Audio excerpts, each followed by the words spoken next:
아직 늦지 않았다. 혹시 아침에 일어나서 이런 생각을 해본 적 있으신가요? 이제 내 인생은 다 살았구나. 많은 분들이 이 질문 앞에서 멈춰섭니다. 60대를 넘어서면서, 아니 어쩌면 50대 후반부터 이미 이런 마음이 스멀스멀 올라오죠.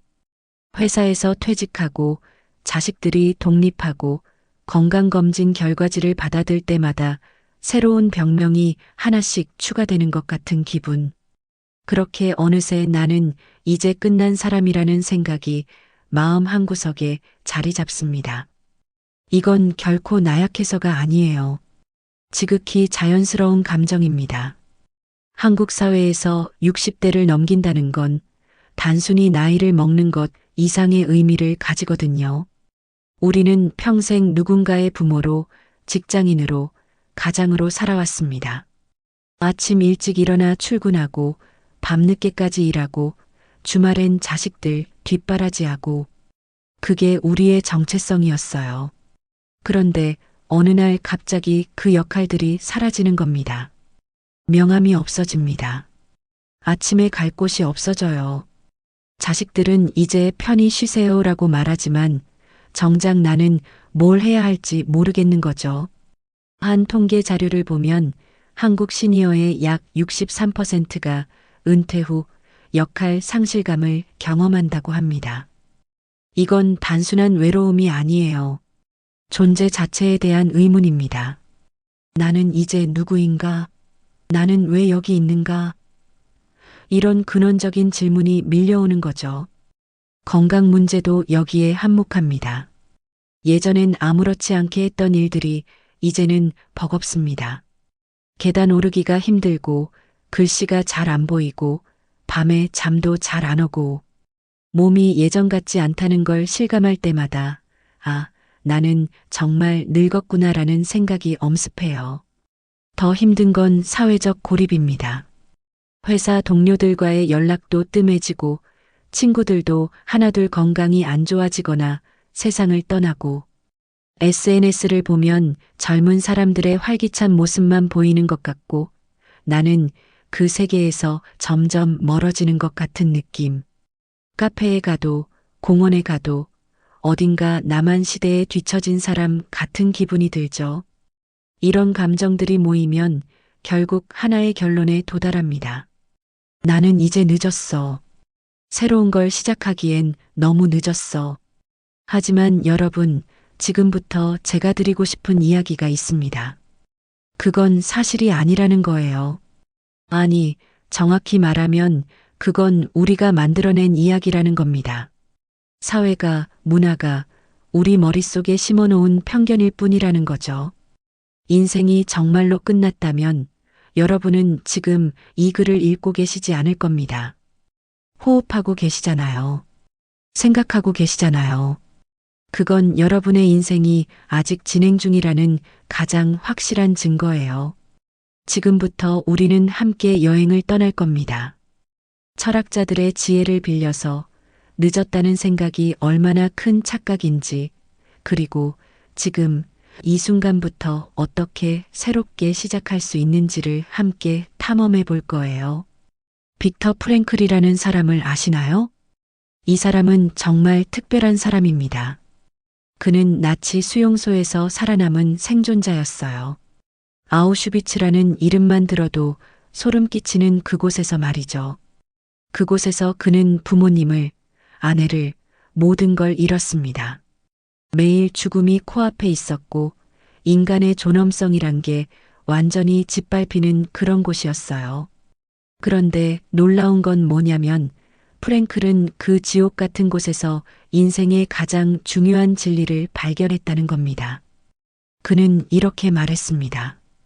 인간에게서 모든 것을 빼앗을 수 있지만 단 한 가지만은 빼앗을 수 없다. 그것은 어떤 상황에서도 자신의 태도를 선택할 수 있는 자유, 자신의 길을 선택할 수 있는 자유다. 이게 무슨 뜻일까요? 프랭클이 말하는 건 이겁니다. 인생의 의미는 밖에서 주어지는 게 아니라는 거예요. 내가 만드는 거예요. 아무리 힘든 상황, 아무리 늦었다고 생각되는 순간에도 우리는 여전히 의미를 창조할 수 있다는 겁니다. 60대, 70대가 되었다고 해서 인생이 끝난 게 아니에요. 오히려 이 시기야말로 진정한 의미를 찾을 수 있는 시기일 수 있습니다. 왜냐고요? 젊었을 때 우리는 너무 바빴거든요. 먹고 살기 위해, 자식 키우기 위해, 승진하기 위해. 우리는 정신없이 달려왔습니다. 그런데 지금은 어떤가요? 이제야 비로소 나는 무엇을 위해 살아야 하는가라는 질문을 천천히 들여다볼 시간이 생긴 거죠. 프랭클은 이런 말도 했습니다. 삶이 우리에게 무엇을 줄 수 있는가를 묻지 말고 우리가 삶에 무엇을 줄 수 있는가를 물어야 한다. 이 문장이 참 중요해요. 우리는 평생 나는 뭘 받을 수 있을까를 생각하며 살았습니다. 좋은 직장, 좋은 집, 좋은 자식. 그런데 이제는 질문을 바꿔야 해요. 나는 무엇을 줄 수 있을까? 여러분이 살아온 60년, 70년의 시간 속에는 엄청난 지혜가 쌓여 있습니다. 힘들었던 순간을 이겨낸 경험, 사람을 대하는 방법, 인내하는 법, 용서하는 법. 이 모든 게 지금의 여러분을 만들었어요. 이제 그걸 나눌 차례입니다. 손주에게 인생 이야기를 들려줄 수도 있고, 봉사활동을 통해 누군가를 도울 수도 있고, 평생 미뤄뒀던 글쓰기를 시작할 수도 있어요. 뭐든 좋습니다. 중요한 건 나는 아직 의미 있는 사람이라는 걸 스스로 증명하는 거예요. 프랭클은 수용소에서 풀려난 후 60세가 넘어서도 계속 글을 쓰고 강연을 했습니다. 그는 90세가 넘어서까지 활동했어요. 그가 전하고 싶었던 메시지는 단 하나였습니다. 어떤 상황에서도 어떤 나이에서도 우리는 의미를 찾을 수 있다. 여러분도 마찬가지예요. 은퇴했다고 해서 건강이 예전 같지 않다고 해서 여러분의 인생이 의미를 잃은 건 아닙니다. 오히려 지금이야말로 진짜 의미를 찾을 수 있는 시기입니다. 젊었을 때는 세상의 기준에 맞춰 살았다면 이제는 내 기준으로 살 수 있는 거죠. 남들이 뭐라든 사회가 뭐라든 나는 내가 의미 있다고 생각하는 일을 할 수 있습니다. 그게 바로 인생 후반부의 특권이에요. 프랭클은 이렇게도 말했습니다. 고통 그 자체는 의미가 없다. 하지만 우리가 고통에 어떻게 반응하는가가 의미를 만든다. 여러분이 지금 느끼는 상실감, 불안, 외로움. 이것들은 고통이 맞습니다. 하지만 이 고통을 어떻게 받아들이고 어떻게 새로운 출발점으로 만드느냐에 따라 여러분의 다음 장이 결정돼요. 늦은 게 아닙니다. 지금이 바로 시작점이에요. 프랭클이 수용소에서 살아남을 수 있었던 이유는 그에게 미래에 할 일이 있었기 때문입니다. 그는 언젠가 이 경험을 책으로 써서 세상에 알리겠다는 꿈이 있었어요. 그 꿈이 그를 살게 했습니다. 여러분도 그런 꿈이 필요해요. 크지 않아도 됩니다.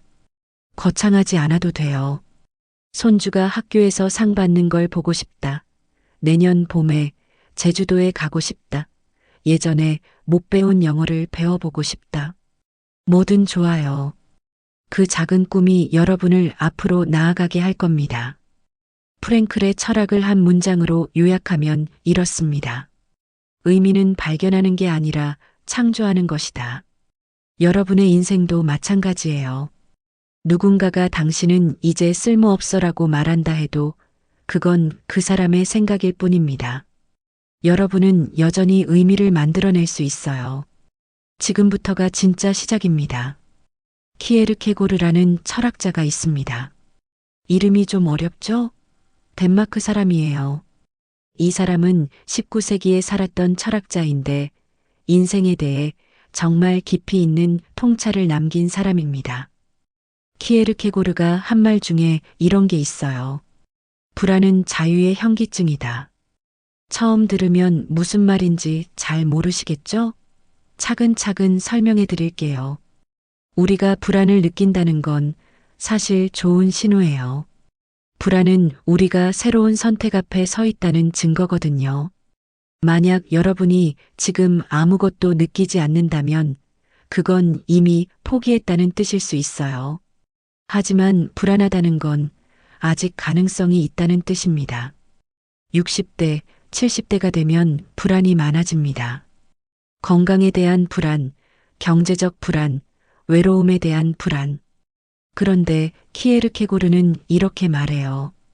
그 불안이야말로 여러분이 아직 살아있다는 증거라고요. 불안은 곧 자유입니다. 키에르케고르가 말하는 도약이란 뭘까요? 이건 기존의 익숙한 것에서 벗어나 새로운 세계로 뛰어드는 걸 의미해요. 마치 절벽 끝에 서서 앞으로 한 발 내딛는 것처럼요. 무섭죠? 당연히 무섭습니다. 하지만 키에르케고르는 이렇게 말합니다. 도약하지 않으면 우리는 영원히 같은 자리에 머물 수밖에 없다. 여러분이 지금 느끼는 이제 늦었어라는 생각, 그건 사실 도약 앞에서 느끼는 두려움일 수 있어요. 새로운 걸 시작하는 게 두렵고 실패할까봐 무섭고 남들이 뭐라고 할까봐 걱정되는 거죠. 하지만 나이가 들수록 오히려 더 큰 도약이 가능합니다. 왜냐고요? 젊었을 때는 잃을 게 많았거든요. 직장을 잃을까봐, 체면이 깎일까봐, 가족들한테 뭐라고 들을까봐. 그래서 안전한 길만 걸었어요. 하지만 지금은 어떤가요? 이미 직장도 그만뒀고, 자식들도 다 컸고, 체면 같은 건 이제 크게 신경 쓰지 않아도 돼요. 오히려 지금이 가장 자유로운 시기입니다. 키에르케고르는 이렇게도 말했어요. 사람들은 안전을 선택함으로써 삶을 잃는다. 평생 안전하게 살아온 분들 많으실 겁니다. 안정적인 직장, 안정적인 가정. 그건 물론 중요한 일이었어요. 하지만 이제는 좀 다르게 살아도 됩니다. 조금 모험을 해도 돼요. 그게 바로 도약입니다. 구체적으로 어떤 도약이 가능할까요? 시니어에게 맞는 작은 도약들을 몇 가지 말씀드려 볼게요. 첫 번째, 배움의 도약입니다. 평생 못 배웠던 걸 배워보세요. 악기를 배울 수도 있고, 그림을 그릴 수도 있고, 외국어를 배울 수도 있어요. 이 나이에 무슨 악기야라고 생각하실 수도 있지만, 키에르케고르는 이렇게 말합니다. 시작하는 것이 가장 어렵다. 하지만 시작하지 않으면 아무것도 변하지 않는다. 실제로 70대에 피아노를 시작한 분들 많습니다. 처음엔 손가락도 잘 안 움직이고 악보도 잘 안 보였대요. 하지만 매일 조금씩 연습하다 보니 1년 후엔 간단한 곡을 칠 수 있게 됐다고 해요. 그 과정에서 느끼는 성취감, 그게 바로 삶의 의미예요. 두 번째, 관계의 도약입니다.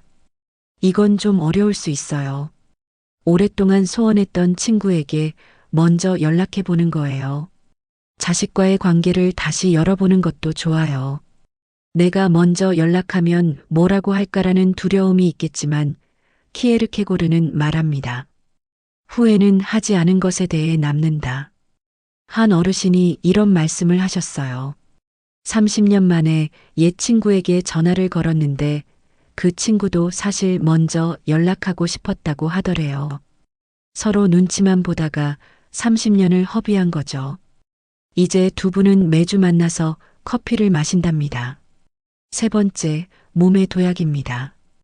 건강이 예전 같지 않다고 포기하지 마세요. 지금부터라도 조금씩 움직이면 됩니다.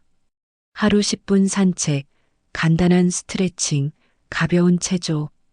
이런 작은 시도들이 모여서 큰 변화를 만들어요. 키에르케고르는 이렇게 말했습니다. 매일 걷는 것이 나의 명상이다. 그는 매일 코펜하겐 거리를 걸었대요. 걸으면서 생각하고 걸으면서 글을 구상했죠. 여러분도 마찬가지예요. 걷는 것만으로도 충분한 도약입니다. 네 번째, 기술의 도약입니다. 스마트폰이 어렵다고요? 컴퓨터가 복잡하다고요? 천천히 배우면 돼요. 처음엔 다들 어렵습니다. 하지만 하나씩 익혀가다 보면 어느새 손주들과 영상통화도 하고 사진도 찍고 SNS도 할 수 있게 돼요. 실제로 70대에 유튜브를 시작한 분들도 많습니다. 자신의 요리 레시피를 올리거나 손으로 만든 공예품을 보여주거나 그분들은 기술이 뛰어나서가 아니라 도약할 용기가 있었기 때문에 가능했던 거예요. 키에르케고르가 강조한 건 이겁니다. 도약은 논리적인 게 아니다. 그건 용기의 문제다. 계산해서 되는 게 아니에요. 내가 이걸 시작하면 성공할까? 이렇게 따지다 보면 영원히 시작 못 합니다. 그냥 해보는 거예요. 실패하면 어때요? 다시 하면 되죠. 키에르케고르는 이런 말도 했습니다. 인생은 앞으로 나아가며 살아가지만 뒤를 돌아보며 이해된다. 지금 당장은 불안하고 두려울 수 있어요. 하지만 몇 년 후에 뒤돌아보면 그때 그 도약이 내 인생을 바꿨구나라고 깨닫게 될 겁니다. 여러분에게 필요한 건 거창한 변화가 아니에요. 작은 도약이면 충분합니다. 오늘 뭘 해볼까요? 오랫동안 미뤄뒀던 전화 한 통을 걸어볼까요? 동네 문화센터 강좌 안내문을 한번 읽어볼까요? 산책로에 나가서 10분만 걸어볼까요? 이 작은 시도 하나하나가 도약입니다. 키에르케고르는 평생 불안과 싸운 사람이었어요. 그 역시 두려움이 많았고 우울함과 싸웠죠. 하지만 그는 포기하지 않았습니다. 그는 계속 글을 썼고 계속 생각했고 계속 도약했어요. 그래서 그가 남긴 철학이 지금까지도 우리에게 울림을 주는 겁니다. 여러분도 마찬가지예요. 지금 느끼는 불안, 그건 여러분이 아직 살아있다는 증거입니다. 그 불안을 받아들이고 작은 도약을 시도해 보세요. 그게 바로 재시작의 철학입니다. 니체의 재탄생 철학 너 자신을 넘어서는 즐거움. 니체라는 철학자를 아마 많이 들어보셨을 거예요. 신은 죽었다라는 말로 유명한 사람이죠. 좀 과격해 보이는 철학자지만 사실 니체가 하고 싶었던 말은 아주 단순합니다. 스스로 서라. 자기 인생의 주인이 되라. 니체는 이런 말을 했습니다. 뱀이 허물을 벗지 못하면 죽는다. 인간도 마찬가지다. 이게 무슨 뜻일까요? 우리는 평생 여러 겹의 껍질을 쌓아왔어요. 사회가 요구하는 역할, 가족이 원하는 모습, 직장에서 기대하는 이미지. 그렇게 쌓인 껍질 속에서 우리는 진짜 나를 잃어버렸습니다. 그런데 60대, 70대가 되면 어떤 일이 벌어질까요? 그 껍질들이 하나씩 벗겨지기 시작해요. 퇴직하면서 직장인이라는 껍질이 벗겨지고 자식이 독립하면서 부모라는 껍질도 어느 정도 벗겨지죠. 그럼 무엇이 남을까요? 바로 나 자신입니다. 니체는 이걸 엄청난 기회라고 봤어요. 이제야 비로소 진짜 나로 살 수 있는 시기가 온 거죠. 니체가 강조한 개념 중에 위버맨시, 즉 초인이라는 게 있어요. 이건 슈퍼맨 같은 걸 말하는 게 아닙니다.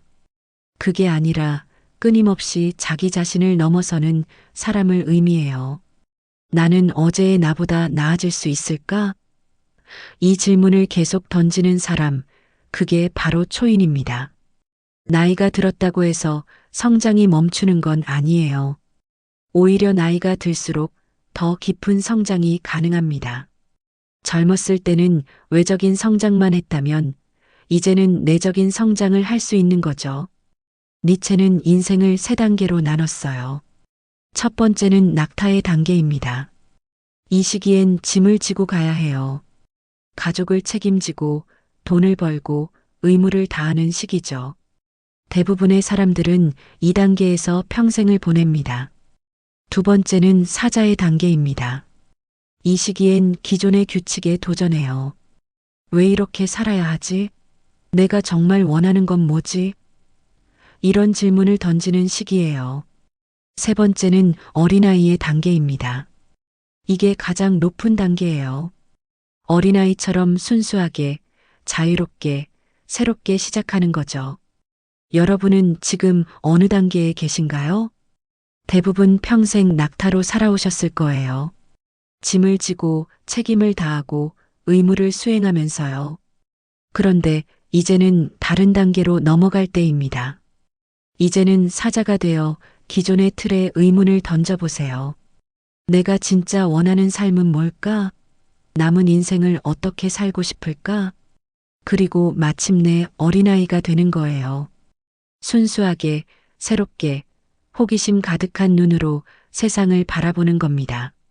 니체는 이렇게 말했어요. 자신의 삶을 사랑하라. 그래서 그 삶을 다시 살고 싶을 만큼 사랑하라. 이걸 영원회귀라고 부릅니다. 만약 여러분의 인생이 똑같이 반복된다면 그래도 기꺼이 다시 살고 싶으신가요?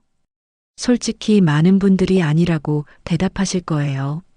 너무 힘들었고, 너무 많은 걸 참았고, 너무 많은 걸 포기했으니까요.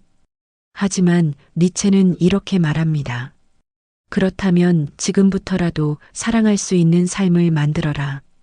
60대 이후가 오히려 두 번째 인생의 기회가 되는 이유가 여기 있어요. 첫 번째 인생은 남들을 위해 살았다면 이제 두 번째 인생은 나를 위해 살 수 있습니다. 첫 번째 인생은 의무였다면 두 번째 인생은 선택이 될 수 있어요. 니체는 이런 말도 했습니다. 춤출 수 없다면 그건 삶이 아니다. 물론 비유적인 표현이에요. 실제로 춤을 추라는 게 아니라 삶 자체가 즐거워야 한다는 뜻이죠. 여러분의 하루하루가 억지로 버티는 시간이 아니라 기꺼이 맞이하고 싶은 시간이 되어야 한다는 겁니다. 그럼 어떻게 해야 할까요? 첫째, 사회적 역할로부터 자유로워지세요. 이제 더 이상 누군가의 기대에 맞춰 살 필요가 없어요.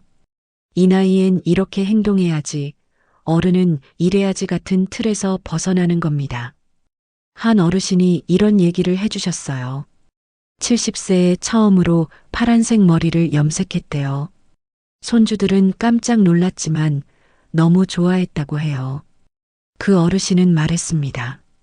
평생 남의 눈치만 보다가 이제야 내가 하고 싶은 걸 하니까 너무 재밌어요. 파란 머리가 중요한 게 아니에요. 자기 자신으로 산다는 게 중요한 거죠. 둘째, 작은 것에서 즐거움을 찾으세요. 니체는 작은 것들을 사랑하는 법을 배워라고 했어요. 아침의 햇살, 커피 한 잔, 손주의 웃음소리, 공원의 바람. 이런 작은 것들에서 행복을 느낄 수 있다면 그게 바로 풍요로운 삶입니다. 젊었을 때는 큰 것만 쫓았죠. 승진, 집, 차, 명예. 하지만 이제는 작은 것의 가치를 알 때예요. 사실 행복은 늘 작은 것에 있었어요. 우리가 너무 바빠서 못 봤을 뿐이죠. 셋째, 고통을 힘으로 바꾸세요. 니체의 가장 유명한 말이 있죠. 나를 죽이지 못하는 고통은 나를 더 강하게 만든다. 여러분이 겪어온 고통들, 그건 여러분을 약하게 만든 게 아니에요. 오히려 강하게 만들었습니다. 가난했던 시절, 아팠던 순간, 힘들었던 일들. 그 모든 게 지금의 여러분을 만들었어요. 이제 그 경험을 자산으로 삼으세요. 다른 사람들에게 말해줄 수 있어요. 나도 그런 적 있었어. 하지만 이렇게 이겨냈지. 이게 바로 여러분의 힘입니다. 넷째, 창조하세요. 니체는 인간을 창조하는 존재라고 봤어요. 뭔가를 만들어내는 게 인간의 본질이라는 거죠. 여러분도 창조할 수 있어요. 꼭 예술작품이 아니어도 돼요. 정원을 가꾸는 것도 창조고, 요리를 하는 것도 창조고, 손주에게 이야기를 들려주는 것도 창조예요. 한 할아버지는 70대에 목공예를 시작했어요. 처음엔 간단한 나무 젓가락 만들기부터 시작했대요. 이제는 작은 의자도 만들고 수저통도 만들고. 그분이 말씀하셨어요. 뭔가를 만들 때 내가 살아있다는 걸 느껴요. 바로 그겁니다. 창조할 때 우리는 가장 살아있음을 느껴요. 니체는 이렇게도 말했습니다. 나는 내 운명을 사랑한다. 이걸 아모르 파티라고 해요. 운명이죠. 자신에게 일어난 모든 일을 좋은 일이든 나쁜 일이든 사랑하는 거예요. 쉽지 않죠. 힘들었던 일들을 어떻게 사랑할 수 있겠어요? 하지만 니체가 말하는 건 이겁니다. 그 모든 일이 지금의 나를 만들었다면 그것 또한 사랑해야 한다. 여러분이 겪어온 모든 순간들이 지금의 여러분입니다. 후회스러운 일도 아픈 기억도 모두 여러분의 일부예요. 그걸 부정하지 말고 받아들이세요. 그리고 이제 새로운 이야기를 써나가는 겁니다. 니체는 49세에 정신병을 앓기 시작했어요. 그 이후로는 글을 쓸 수도 생각을 정리할 수도 없었죠. 하지만 그가 그 이전에 남긴 글들은 세상을 바꿨습니다. 그는 자신의 한계 속에서도 끝까지 자신을 넘어서려 했어요. 병든 몸으로도 생각하고 쓰고 창조했습니다. 그가 보여준 건 나이나 상황이 아니라 태도가 중요하다는 거예요. 여러분도 마찬가지예요. 몸이 예전 같지 않아도 기억력이 떨어져도 그건 중요하지 않습니다. 중요한 건 여러분이 여전히 자신을 넘어서려는 마음을 가지고 있느냐는 거예요. 니체는 이렇게 말했습니다. 높이 올라가고 싶다면 자기 다리를 사용해라. 높은 곳으로 올려지지 마라. 남의 등에 업혀서 올라가지 마라. 스스로 걸어가세요. 천천히 가도 괜찮아요. 넘어져도 괜찮습니다. 중요한 건 자기 힘으로 나아간다는 거예요. 60대, 70대의 인생이 오히려 더 아름다울 수 있는 이유는 이제야 비로소 진짜 나로 살 수 있기 때문입니다. 사회의 기대에서 자유로워지고 남의 시선에서 벗어나고 내가 원하는 대로 살 수 있는 시기. 이게 바로 니체가 말한 초인의 시기예요. 여러분은 충분히 강합니다. 이미 많은 것을 이겨냈어요. 이제는 그 힘으로 자기 자신을 위해 살아갈 차례입니다. 니체의 철학을 한 문장으로 정리하면 이렇습니다. 내 자신이 되어라. 지금부터가 진짜 여러분의 시간입니다. 이제 우리에게 좀 더 익숙한 철학자들을 만나볼까요? 서양 철학자들도 좋지만 동양의 지혜는 우리 마음에 더 편안하게 다가올 때가 있어요. 우리 정서와 맞닿아 있으니까요. 먼저 장자 이야기부터 해볼게요. 장자는 중국 전국시대의 철학자입니다. 이 사람의 철학을 한마디로 표현하면 물처럼 살라는 거예요. 장자가 쓴 책에 이런 이야기가 나와요. 어느 날 장자가 꿈을 꿨는데 자신이 나비가 된 꿈이었대요. 꿈속에서 그는 정말 나비였어요. 자유롭게 날아다니고 꽃을 찾아다니고 그런데 잠에서 깨어났을 때 이런 생각이 들었대요. 내가 나비 꿈을 꾼 걸까? 아니면 나비가 지금 나인 꿈을 꾸고 있는 걸까? 좀 헷갈리는 이야기죠? 하지만 장자가 말하고 싶었던 건 이겁니다. 모든 것은 변한다. 고정된 것은 없다. 여러분도 마찬가지예요. 60년, 70년을 살아오면서 수없이 많은 역할을 해왔잖아요. 어렸을 땐 자식이었고, 청년이 되어서는 연인이었고, 결혼해서는 배우자가 되었고, 아이를 낳으면서 부모가 되었고, 직장에서는 직원이었다가 상사가 되었죠. 그렇게 많은 역할을 거쳐왔는데 지금의 나는 누구일까요? 장자는 말합니다. 그 모든 게 다 나이면서 동시에 그 어느 것도 진짜 나는 아니다. 우리는 계속 변해요. 물이 그릇에 따라 모양을 바꾸듯이 우리도 상황에 따라 변합니다. 그게 자연스러운 거예요. 그런데 많은 시니어들이 이런 고민을 해요. 나는 이제 아무 역할도 없어. 나는 누구지? 장자는 이렇게 답할 거예요. 역할이 없다는 건 오히려 자유로워졌다는 뜻이다. 물이 그릇에서 나오면 어떻게 될까요? 자유롭게 흐르죠. 장애물을 만나면 돌아가고 낮은 곳을 찾아 흘러가고 그게 물의 본성이에요. 여러분도 이제 그릇에서 벗어났습니다. 직장이라는 그릇, 부모 역할이라는 그릇에서 나왔어요. 이제 자유롭게 흐르면 됩니다. 장자는 이런 이야기도 했어요. 어떤 나무가 있었는데 너무 구불구불하고 옹이도 많아서 목수들이 쳐다보지도 않았대요. 목재로 쓸 수 없었으니까요. 하지만 바로 그 때문에 그 나무는 베어지지 않고 오래오래 살 수 있었답니다. 쓸모가 없어 보이는 게 오히려 축복일 수 있다는 거죠. 여러분도 이제 쓸모에서 자유로워지세요. 사회적으로 쓸모가 있어야 한다는 강박에서 벗어나는 겁니다. 돈을 벌어야 쓸모 있는 게 아니에요. 누군가를 돌봐야 쓸모 있는 게 아니에요. 그냥 존재하는 것만으로도 충분히 의미가 있어요. 장자가 강조한 건 무의자연입니다. 억지로 하지 않고 자연스럽게 흐르는 거예요. 계획을 세우되 집착하지 말고, 노력하되 강요하지 말고, 살아가되 휩쓸리지 말고. 이게 참 어렵습니다. 평생 목표를 세우고 계획을 짜고 성취를 위해 달려온 우리에게는요. 하지만 이제는 좀 다르게 살아도 돼요. 좀 느슨하게, 좀 여유롭게. 아침에 일어나서 오늘 뭐 할까 생각했을 때 꼭 대단한 계획이 없어도 괜찮아요. 날씨가 좋으면 산책하고, 비가 오면 집에서 책 읽고, 그냥 그렇게 흐르듯 살아도 됩니다. 장자는 이렇게도 말했어요. 큰 것을 이루려면 작은 것에 얽매이지 마라. 인생의 큰 의미는 작은 집착들을 내려놓을 때 비로소 보인다는 거죠. 이제 공자 이야기를 해볼까요? 공자는 장자보다 좀 더 현실적인 사람이었어요. 그는 이렇게 말했습니다.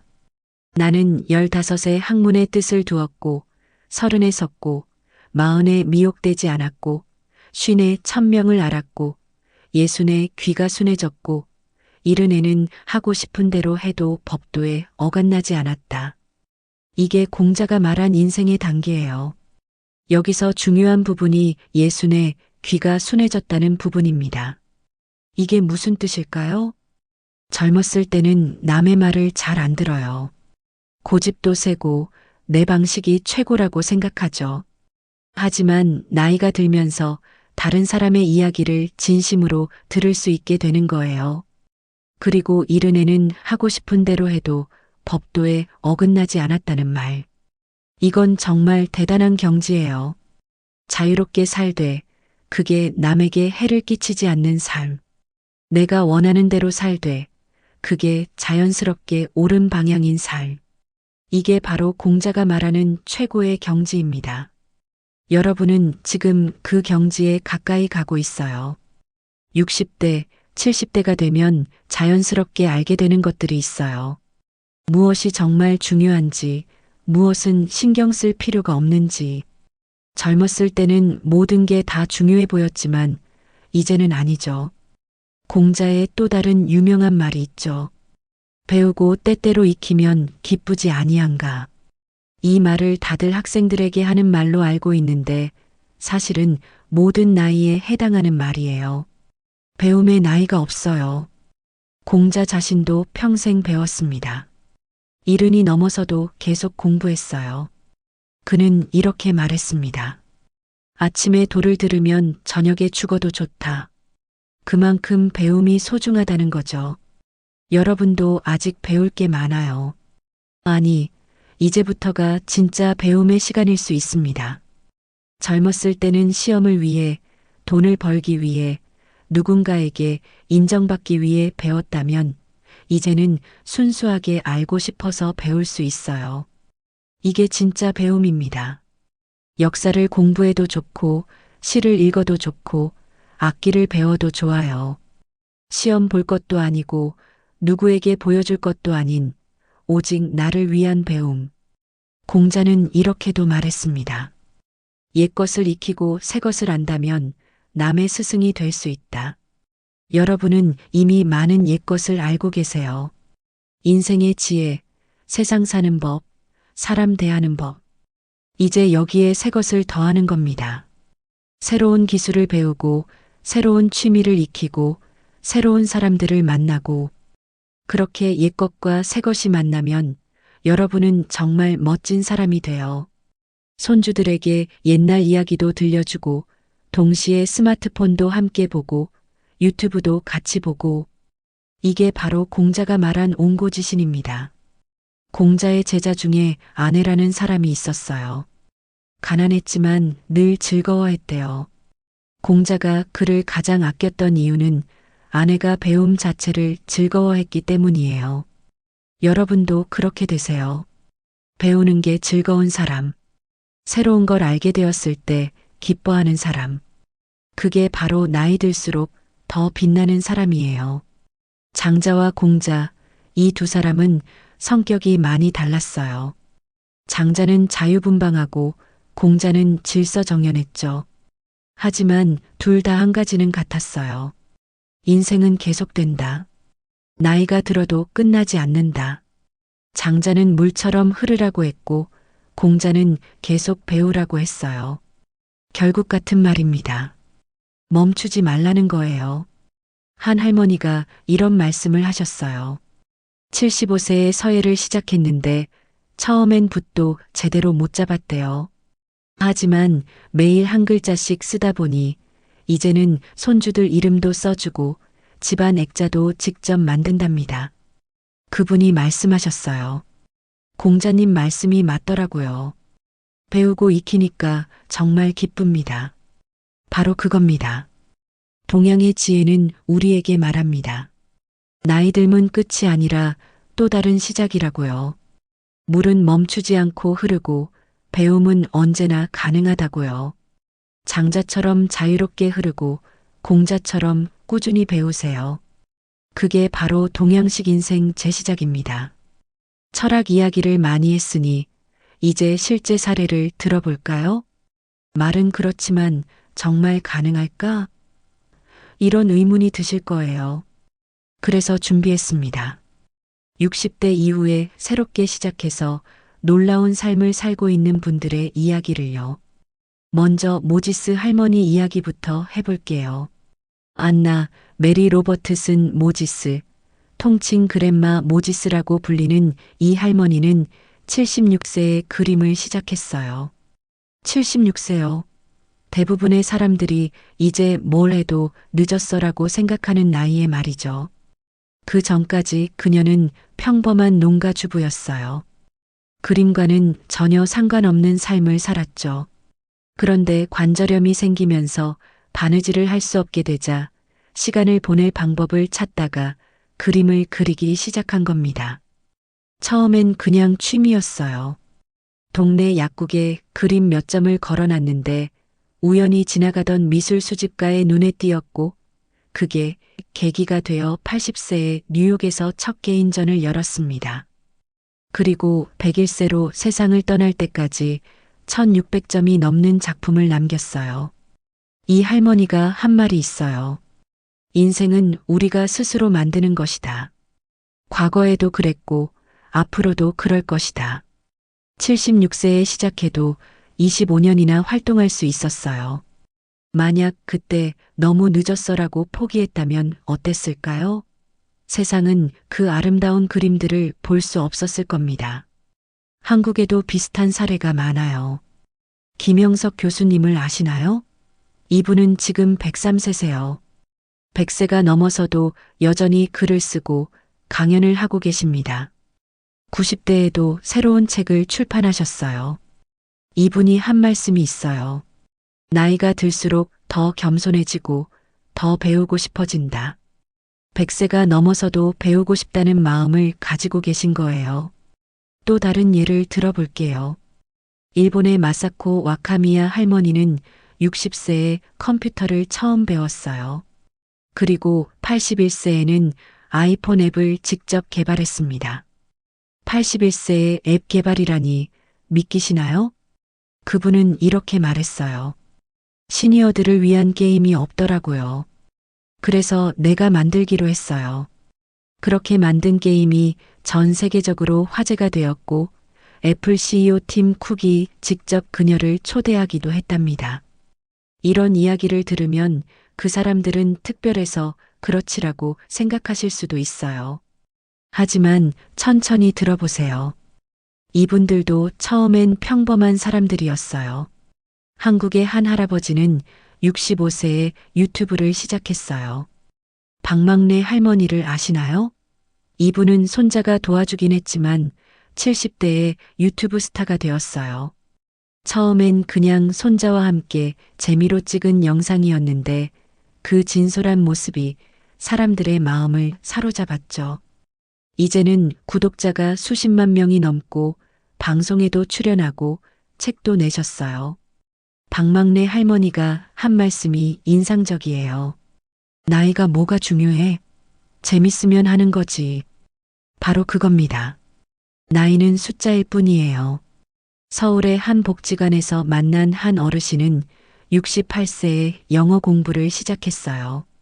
평생 영어와는 담을 쌓고 살았는데 손주가 외국에 나가면서 편지라도 읽고 싶어서 시작했대요. 처음엔 알파벳부터 다시 배웠답니다. 5년이 지난 지금은 간단한 영어책도 읽고 손주와 영어로 문자도 주고받으세요. 그분이 말씀하셨어요. 처음엔 창피했어요. 이 나이에 ABC를 배우다니. 하지만 지금은 제가 자랑스러워요. 학습에 나이가 없다는 걸 몸소 증명하신 거죠. 부산의 한 할머니는 70세에 수영을 배웠어요. 평생 물을 무서워했는데 건강을 위해 용기를 낸 거예요. 처음 3개월은 물에 얼굴도 못 담갔대요. 하지만 포기하지 않고 계속 배웠어요. 지금은 일주일에 3번씩 수영장에 가서 자유형으로 왕복을 하신답니다. 그분이 이런 말씀을 하셨어요. 70년 동안 물을 무서워하며 살았는데 이제는 물이 제일 편해요. 나이 들어서 새로운 세계를 발견했어요. 봉사활동으로 새로운 삶을 찾은 분들도 많아요. 서울의 한 할아버지는 퇴직 후 우울증에 시달렸어요. 갈 곳도 없고 할 일도 없고 그저 집에서 TV만 보는 날들. 가족들도 걱정할 정도였죠. 그러던 어느 날 동네 무료급식소에서 봉사자를 구한다는 공고를 보고 용기를 내서 지원했대요. 처음엔 설거지부터 시작했어요. 단순한 일이었지만 누군가에게 필요한 사람이 된다는 느낌이 좋았답니다. 이제는 주 3회 봉사를 하시고 거기서 만난 다른 봉사자들과 친구도 되었어요. 무엇보다 아침에 일어나는 이유가 생긴 거죠. 그분의 말씀이에요. 나를 필요로 하는 곳이 있다는 게 이렇게 기쁜 줄 몰랐어요. 나이가 들었다고 쓸모없는 게 아니더라고요. 기술을 배우는 것도 절대 늦지 않았어요. 대구의 한 할머니는 72세에 스마트폰 사용법을 배우기 시작했어요. 처음엔 전화 받는 것조차 헷갈렸대요. 자식들이 알려줘도 금방 잊어버리고 그럴 때마다 자괴감이 들었답니다. 하지만 포기하지 않고 복지관에서 진행하는 스마트폰 교실에 등록했어요. 같은 또래분들과 함께 천천히 배우니까 훨씬 편했대요. 이제는 카카오톡으로 손주들과 대화하고 사진도 찍어서 보내고 유튜브로 요리 영상도 본답니다. 심지어 배달 앱으로 음식도 시켜 드세요. 그분이 말씀하셨어요. 세상이 이렇게 편한 줄 몰랐어요. 배우길 정말 잘했어요. 여행으로 새로운 인생을 시작한 분들도 있어요. 전주의 한 부부는 65세에 처음으로 해외여행을 다녀왔어요. 평생 가족을 위해 살았고 자신들을 위한 시간은 없었죠. 자식들이 다 독립하고 나서야 이제 우리 둘이 살자고 결심했대요. 처음 간 곳은 일본이었어요. 영어도 일본어도 못하지만 용기를 내서 갔답니다. 길을 잃기도 하고 주문을 잘못하기도 했지만 그 모든 게 추억이 되었어요. 이제는 1년에 2번씩 여행을 다니세요. 베트남도 가보고 태국도 가보고 여행을 다니면서 부부 사이도 더 좋아졌대요. 그분들이 하신 말씀이에요. 60년을 남을 위해 살았으면 이제 20년은 우리를 위해 살아도 되잖아요. 글쓰기로 인생 후반부를 빛낸 분들도 많아요. 인천의 한 할아버지는 70세에 자서전 쓰기를 시작했어요. 처음엔 그냥 손주들에게 물려줄 생각으로 시작했는데 쓰다 보니 재미가 붙었대요. 625 전쟁을 겪었던 이야기, 보릿고개 시절 이야기, 첫 월급을 받았을 때 이야기. 그렇게 하나하나 기록하다 보니 어느새 200페이지가 넘는 책이 되었답니다. 자식들과 손주들이 너무 감동받았대요. 할아버지가 이런 삶을 살았구나 하고 새롭게 보게 되었다고 해요. 그분은 말씀하셨어요. 내 인생이 이렇게 의미 있었다는 걸 글을 쓰면서 알았어요. 나도 충분히 가치 있는 삶을 살았더라고요. 음악으로 새로운 삶을 찾은 분도 있어요. 광주의 한 할머니는 68세에 우쿨렐레를 배우기 시작했어요. 악기는 처음이었고 악보도 읽을 줄 몰랐어요. 하지만 작고 귀여운 우쿨렐레가 마음에 들어서 도전했대요. 손가락이 잘 안 움직여서 코드 하나 잡는데도 한참 걸렸답니다. 하지만 매일 조금씩 연습했어요. 6개월 후에는 간단한 동요를 연주할 수 있게 되었고 1년 후에는 복지관 발표회에도 나갔어요. 지금은 같은 수강생들과 우쿨렐레 동아리를 만들어서 요양원을 방문해 연주 봉사도 하신답니다. 그분의 말씀이에요. 음악이 이렇게 행복한 줄 몰랐어요. 나이가 들어서 처음으로 내가 하고 싶은 걸 하는 기분이에요. 운동으로 인생을 바꾼 사례도 있어요. 제주도의 한 할아버지는 72세에 등산을 시작했어요. 건강검진에서 당뇨 판정을 받고 의사 선생님이 운동을 권했거든요. 처음엔 동네 뒷산도 오르기 힘들었어요. 숨이 차고 무릎도 아프고. 하지만 포기하지 않고 일주일에 3번씩 꾸준히 올랐답니다. 2년이 지난 지금은 한라산도 2번이나 올랐어요. 당뇨 수치도 많이 좋아졌고 체중도 10kg 빠졌대요. 무엇보다 자신감이 생겼답니다. 그분이 말씀하셨어요. 72세에 시작했지만 절대 늦지 않았어요. 오히려 이제라도 시작해서 다행이에요. 예술 활동으로 새로운 세계를 연 분도 있어요. 수원의 한 할머니는 75세에 도자기 공예를 시작했어요. 우연히 문화센터 전시회에서 도자기 작품을 보고 반해서 바로 수강 신청을 했대요. 흙을 만지는 게 처음이라 어색했지만 신기하게도 마음이 편안해지더래요. 물레를 돌리고 흙을 빚고 유약을 바르는 모든 과정이 명상 같았다고 해요. 이제는 컵도 만들고 접시도 만들고 화분도 만드세요. 손주들 생일 선물도 직접 만든 도자기로 하신답니다. 그분의 말씀이에요. 이 나이에 새로운 재능을 발견했어요. 나한테 이런 면이 있는 줄 몰랐어요. 사회적 관계를 확장한 사례도 있어요. 천안의 한 할아버지는 퇴직 후 사교 댄스를 배우기 시작했어요. 처음엔 부끄러웠대요. 할아버지가 무슨 댄스냐는 주변 시선도 있었고요.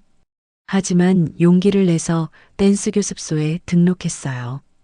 같은 또래분들이 많아서 금방 친해졌고 춤을 추면서 스트레스도 풀리고 운동도 되고 친구도 생기는 일석삼조였대요. 이제는 댄스 동호회에도 가입해서 정기적으로 공연도 하신답니다. 70대의 화려한 탱고 상상이 되시나요? 그분이 말씀하셨어요. 인생이 이렇게 즐거울 수 있다는 걸 70이 넘어서 알았어요. 이런 사례들을 보면 한 가지 공통점이 있어요.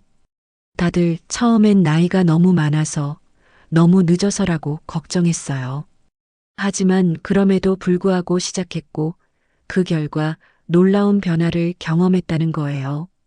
76세에 그림을 시작한 모지스 할머니는 이렇게 말했어요. 인생은 우리가 스스로 만드는 것이다. 바로 그겁니다. 나이가 인생을 만드는 게 아니라 우리의 선택이 인생을 만들어요.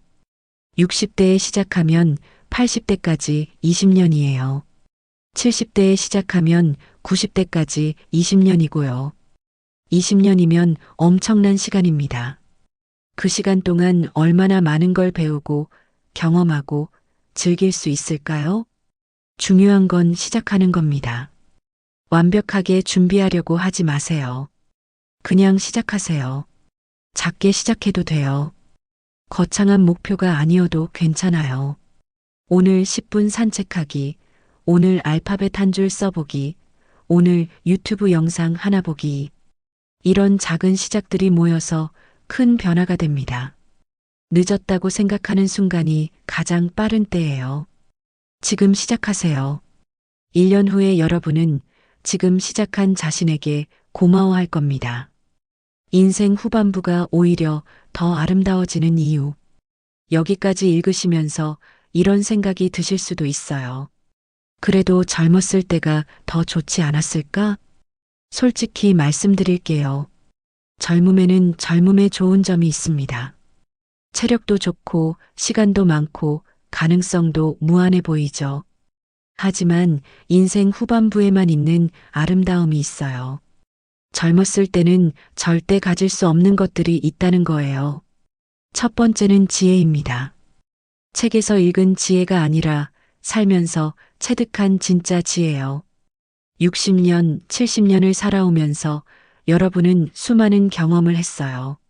성공도 했고, 실패도 했고, 기뻤던 적도 있고, 슬펐던 적도 있죠. 그 모든 경험이 여러분을 만들었어요. 젊은이들은 아직 몰라요. 실패해도 괜찮다는 것, 시간이 지나면 모든 게 추억이 된다는 것, 결국 중요한 건 사람이라는 것. 이런 진리들을 여러분은 이미 알고 계세요. 이 지혜는 돈으로도 살 수 없고 책으로도 배울 수 없어요. 오직 시간과 경험만이 줄 수 있는 선물입니다. 두 번째는 자유입니다. 젊었을 때는 자유롭지 못했어요. 남의 눈치를 봐야 했고, 사회의 기대에 부응해야 했고, 끊임없이 증명해야 했죠. 하지만 이제는 어떤가요? 더 이상 누군가에게 인정받기 위해 애쓰지 않아도 됩니다. 승진할 필요도 없고 다른 사람보다 잘 살아야 한다는 강박도 없어요. 그냥 내가 좋으면 하고 싫으면 안 하면 돼요. 이게 진짜 자유예요. 한 할머니가 이런 말씀을 하셨어요. 젊었을 때는 명품 가방을 사려고 돈을 모았어요. 남들에게 보여주려고요. 지금은 편한 운동화에 더 관심이 가요. 나를 위해서요. 바로 이겁니다. 이제는 나를 위해 사는 거예요. 세 번째는 여유입니다. 젊었을 때는 항상 바빴죠.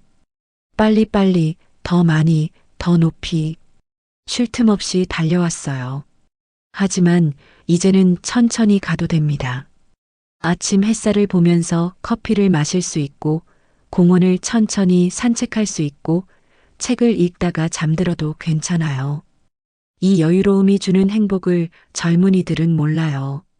그들은 아직 너무 바빠서요. 여러분은 이제 시간의 주인이에요. 시간에 쫓기는 게 아니라 시간을 즐기는 겁니다. 네 번째는 감사입니다.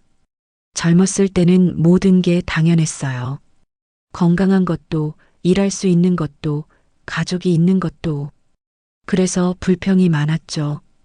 하지만 나이가 들면서 알게 돼요. 당연한 건 없다는 걸.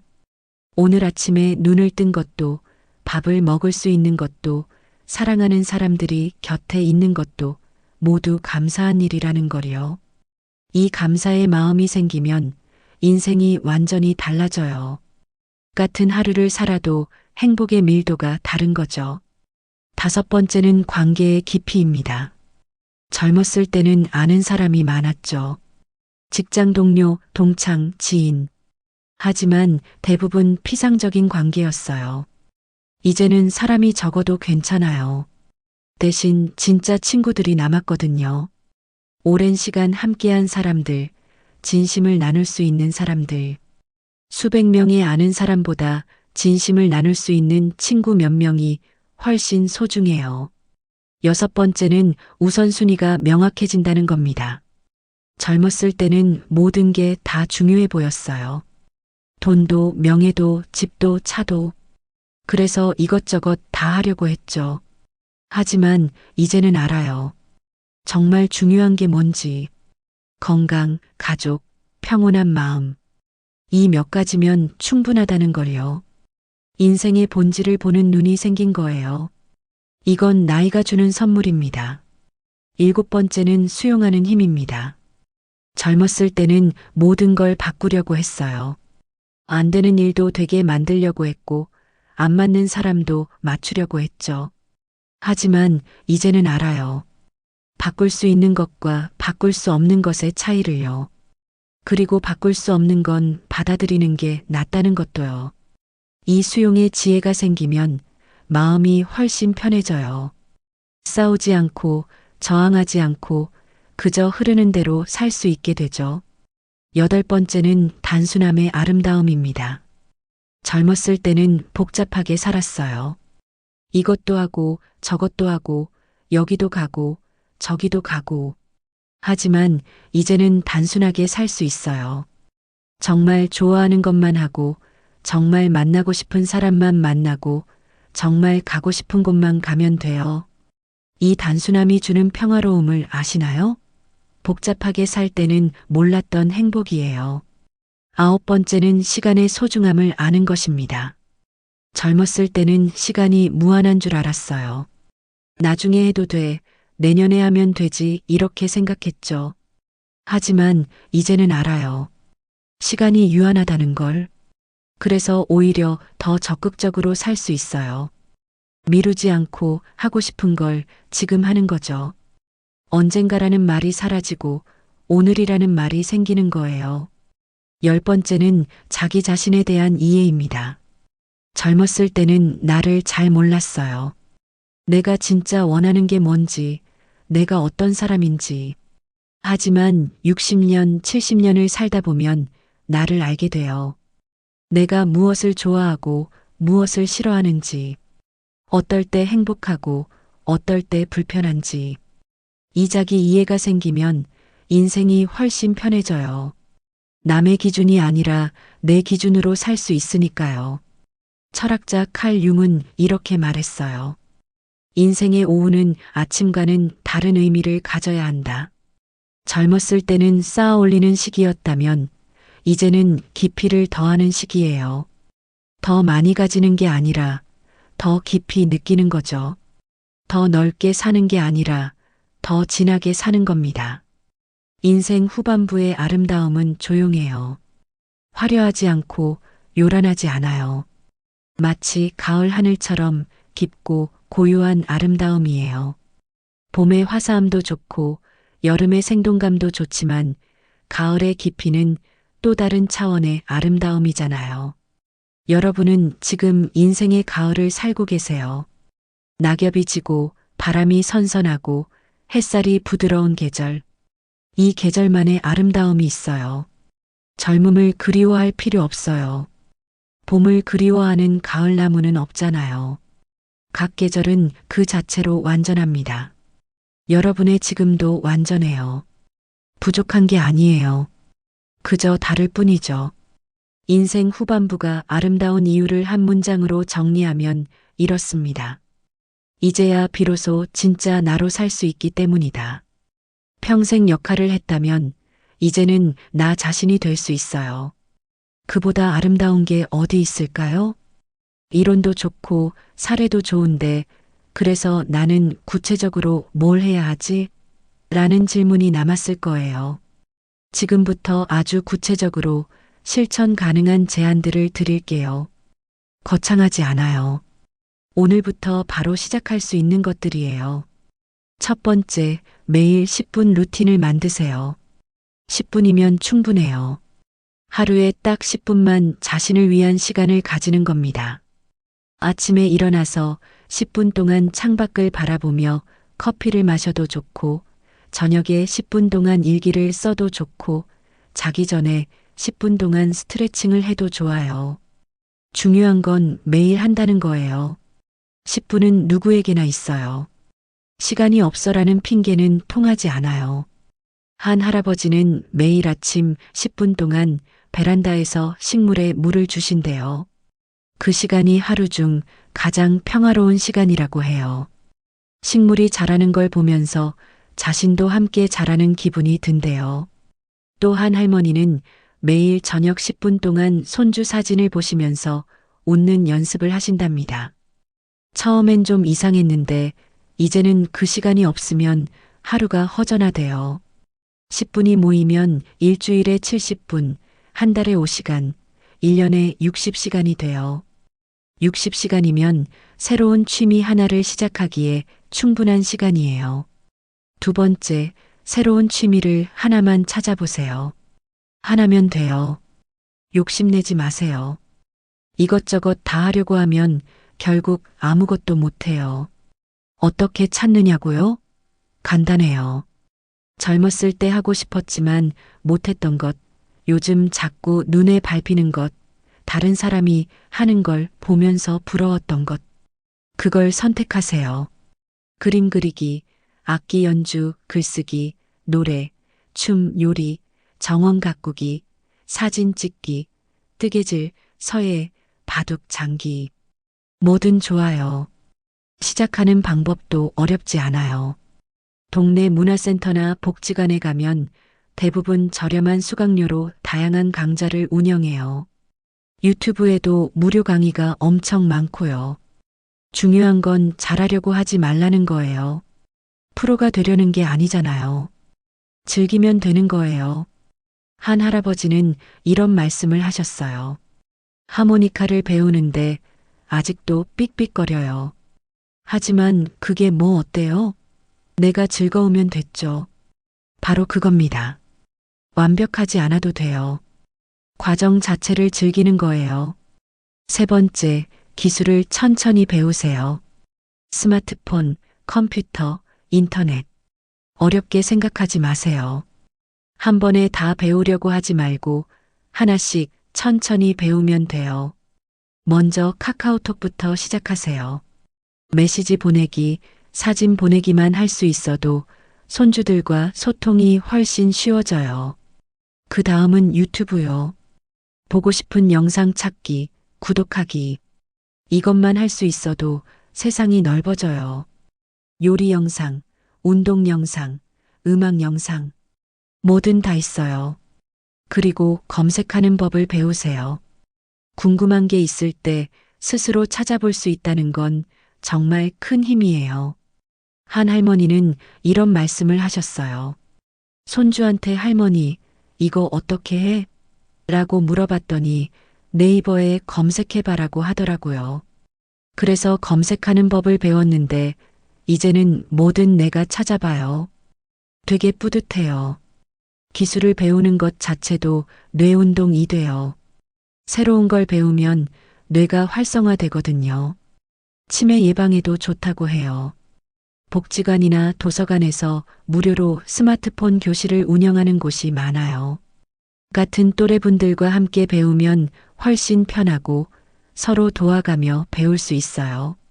네 번째, 손주와의 관계를 다시 열어보세요.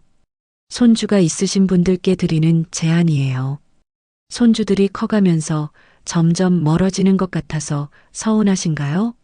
그럴 때일수록 손주들의 세계로 한 발짝 다가가 보세요. 손주가 좋아하는 걸 물어보세요. 요즘 어떤 게임을 하는지, 어떤 유튜버를 좋아하는지, 학교에서 뭐가 제일 재밌는지, 그리고 진심으로 관심을 가지세요. 할아버지도 그거 한번 해볼까? 할머니한테도 그 영상 좀 보여줘. 이렇게 말하면 손주들이 신나서 알려줄 거예요. 한 할아버지는 손주가 하는 게임을 배우셨대요. 처음엔 조작도 잘 못하고 계속 지기만 했는데 손주가 옆에서 열심히 알려줬답니다. 그 시간이 둘 사이를 훨씬 가깝게 만들었어요. 꼭 게임이 아니어도 돼요. 같이 유튜브를 보거나 같이 요리를 하거나 같이 산책을 해도 좋아요. 중요한 건 손주의 세계를 존중하고 함께 시간을 보내려는 마음이에요. 그리고 여러분의 이야기도 들려주세요. 옛날 이야기요. 손주들은 할아버지, 할머니가 젊었을 때 어떻게 살았는지 궁금해해요. 전쟁 이야기, 가난했던 시절 이야기, 첫사랑 이야기. 이런 것들이 손주들에게는 드라마보다 더 재밌는 이야기예요. 5번째, 몸 돌보는 최소 습관을 만드세요. 건강은 정말 중요해요. 하지만 너무 거창하게 생각하지 마세요. 매일 30분 걷기. 이것만 해도 충분해요. 동네 한 바퀴 돌기, 공원 산책하기, 마트 왕복하기. 뭐든 좋아요. 걸으면서 주변을 둘러보세요. 계절이 바뀌는 걸 느끼고 새소리를 듣고 바람을 맞으세요. 그냥 걷는 게 아니라 느끼면서 걷는 거예요. 그리고 간단한 스트레칭을 하세요. 아침에 일어나서 5분, 자기 전에 5분. 팔 돌리기, 다리 펴기, 허리 돌리기. 이것만 해도 몸이 훨씬 가벼워져요. 물도 충분히 마시세요. 나이가 들면 갈증을 잘 못 느끼지만 몸은 물이 필요해요. 하루에 56컵 정도는 마시려고 노력하세요. 한 할머니는 물병에 시간을 적어놨대요. 10시까지 한 컵, 12시까지 한 컵, 이런 식으로요. 그렇게 하니까 물 마시는 걸 잊어버리지 않더래요. 수면도 중요해요. 밤에 잠이 안 오면 낮잠을 자도 괜찮아요. 하지만 너무 오래 자지는 마세요. 2030분 정도면 충분해요. 식사는 규칙적으로 하세요. 혼자 살면 대충 먹게 되는데 그러면 영양이 부족해져요. 간단해도 좋으니까 제대로 된 식사를 하루 3끼 하려고 노력하세요. 한 할아버지는 매일 아침 달걀 하나, 점심 때 고기나 생선 조금, 저녁 때 채소를 꼭 드신대요.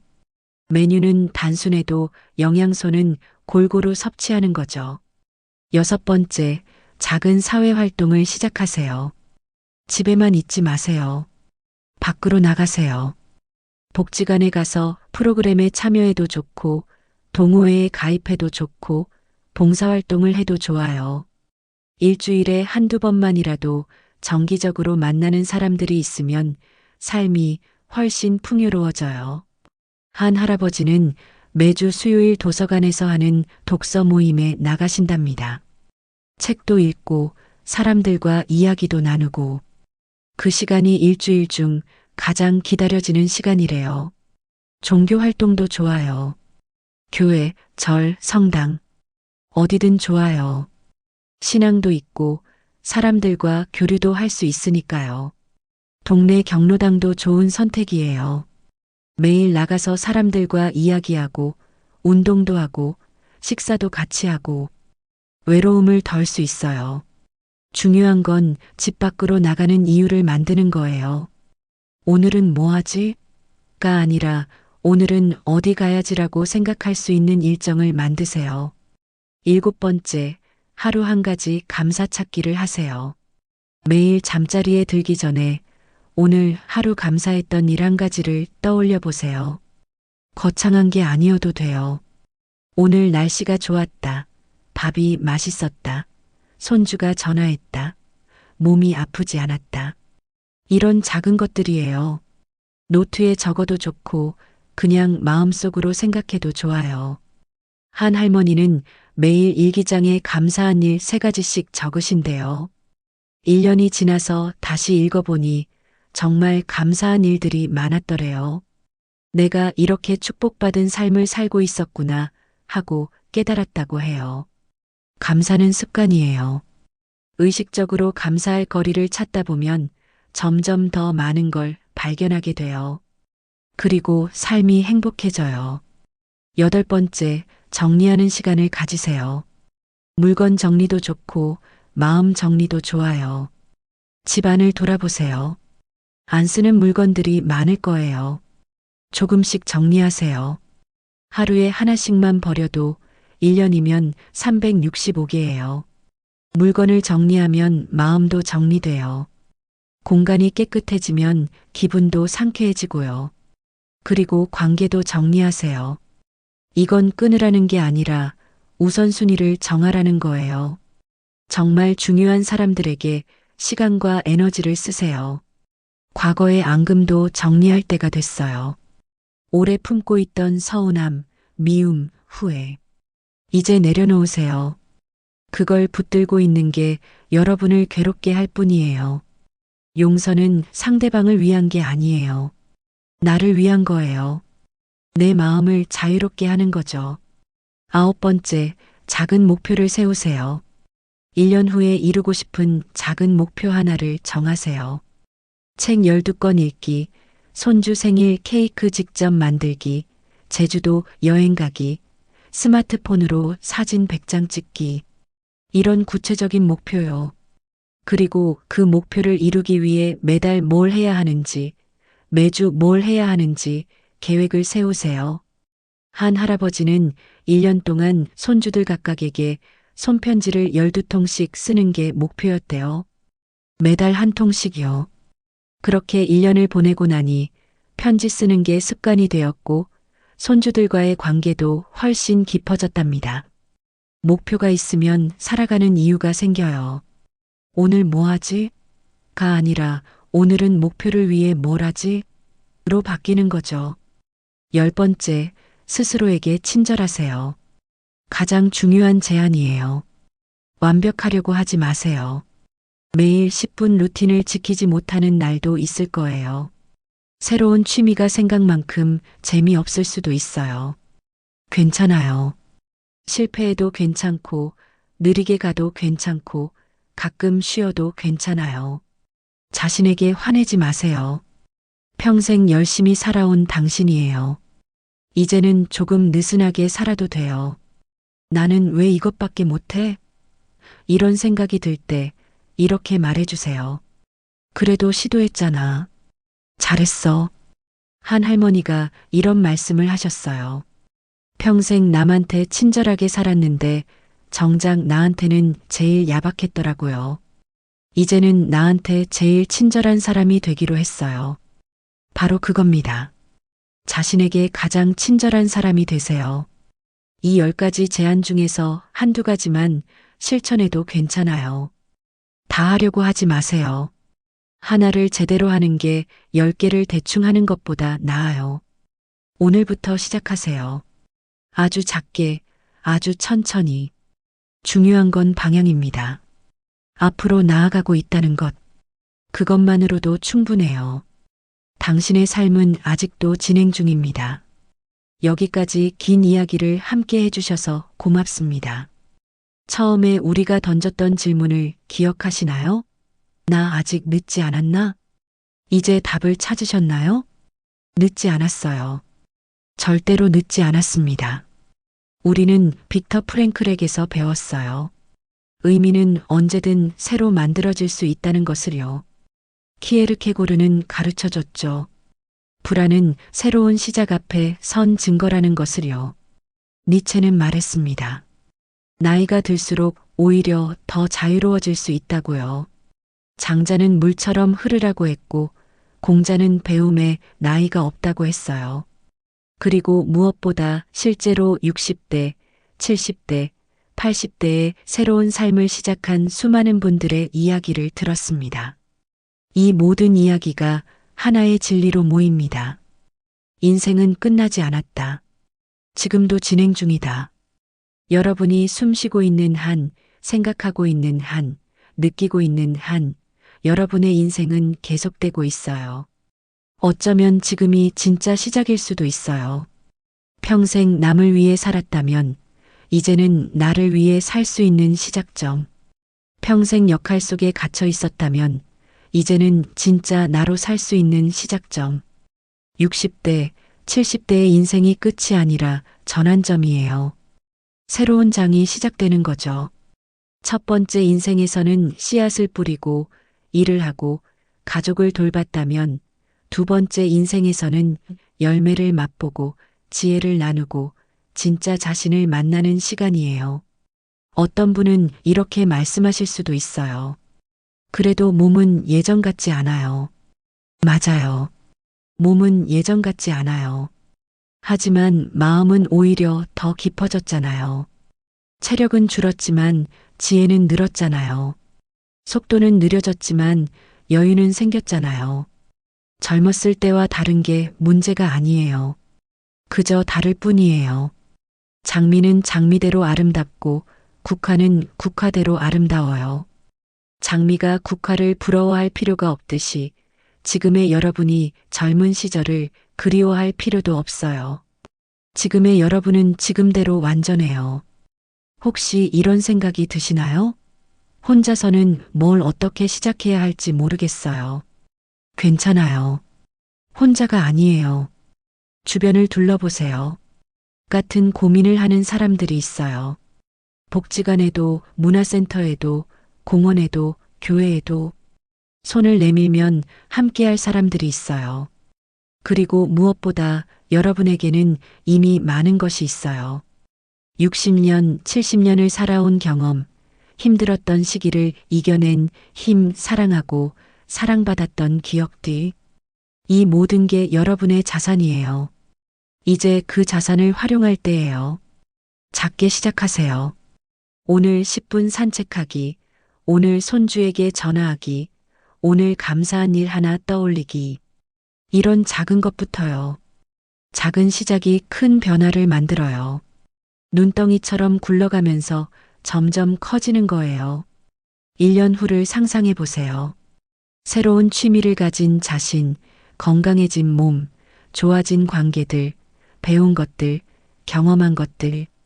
얼마나 멋진 모습일까요? 그 미래는 오늘의 작은 선택에서 시작돼요. 나 아직 늦지 않았다. 이 문장을 마음속으로 한 번 더 되새겨 보세요. 늦지 않았어요. 지금이 바로 적기예요. 인생에 너무 늦은 때는 없어요. 늦었다고 생각하는 순간이 가장 빠른 때예요. 시작하세요. 지금 당장, 오늘부터요. 여러분의 두 번째 인생이 첫 번째 인생보다 더 아름다울 수 있어요. 더 자유롭고, 더 진실하고, 더 의미 있을 수 있어요. 왜냐고요? 이제는 남의 기준이 아니라 내 기준으로 살 수 있으니까요. 이제는 해야 하는 게 아니라 하고 싶은 걸 할 수 있으니까요. 프랭클이 말했죠. 인간에게서 모든 걸 빼앗을 수 있지만 태도를 선택할 자유만은 빼앗을 수 없다. 여러분도 선택할 수 있어요.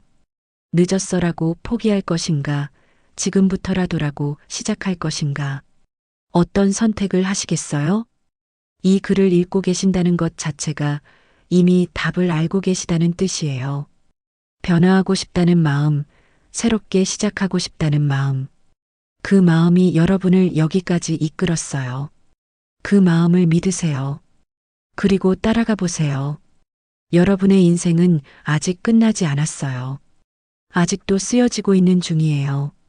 다음 페이지에는 어떤 이야기가 적힐까요? 그건 여러분이 결정하는 거예요. 오늘부터 새로운 이야기를 쓰세요. 여러분만의 이야기를요. 나이는 숫자일 뿐이에요. 중요한 건 마음이에요. 그리고 여러분의 마음은 아직 살아있잖아요. 살아있는 한 변화할 수 있어요. 살아있는 한 배울 수 있어요. 살아있는 한 사랑할 수 있어요. 그게 바로 삶이에요. 여러분의 삶은 아직도 진행 중입니다. 오늘도 내일도 모레도 매일 아침 눈을 뜰 때마다 이렇게 말해보세요. 오늘도 새로운 날이다. 오늘도 시작할 수 있다. 그리고 실제로 시작하세요. 작은 한 걸음이면 충분해요. 그 한 걸음이 여러분을 새로운 세계로 데려갈 거예요. 믿으세요. 여러분은 할 수 있어요. 이미 60년, 70년을 살아왔잖아요. 그 모든 시간을 이겨낸 여러분이에요. 새로운 시작 정도는 충분히 할 수 있어요. 용기를 내세요.